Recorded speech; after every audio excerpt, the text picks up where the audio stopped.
Well, we're Yankee Notions. This is Tim Van Egmond, and I'm Jim Douglas. We're being sponsored this evening by the Arts and Lottery Council here in town and the Park and Recreation Department.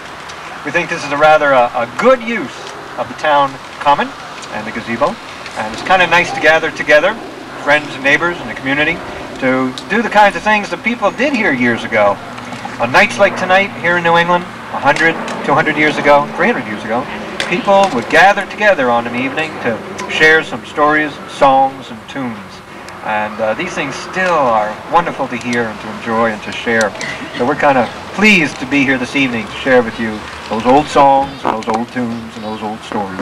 We also brought some old instruments actually along with us. Not so much the guitar. I mean, we're all used to the guitar with this kind of music, but it wasn't always only maybe 90 years ago that people started using guitars with folk music. And that sounds like a long time ago, but 250 years ago, people were enjoying the sounds of the hammered dulcimer. I have seniority. Yes, in colonial New England. You'd see this instrument around in taverns and homes. It's called a hammered dulcimer. This is the part of the evening Tim likes. Show the people your hammered dulcimer, Timothy. Now, Tim built this himself. Obviously a man with too much time on his hands. Has 63 strings at last count.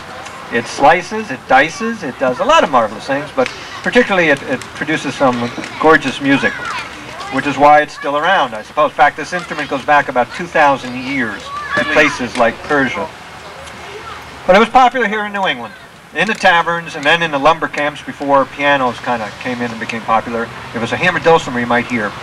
You'd hear people play it as they sang songs, and you'd hear people play it as they did dance music, and people loved to dance too. They still do. And it goes well with the old tunes.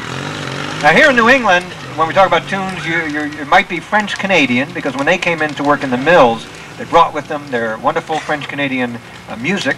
And even before that, though, you would have probably been hearing maybe some English, but more than that, Scottish and Irish, particularly Irish music. Do we have any Irish people here? They're willing to admit, oh, that's great. When we came here, there was a car parked there that said, Irish 1. That belongs to you. You know who that was. Well, anyway, so we presume there might be some Irish people here.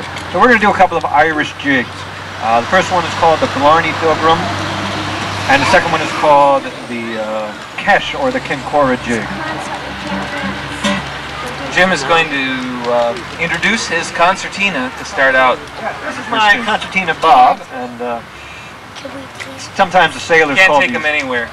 Sometimes they call these squeeze boxes, or musical worms. And you find these on board the ships.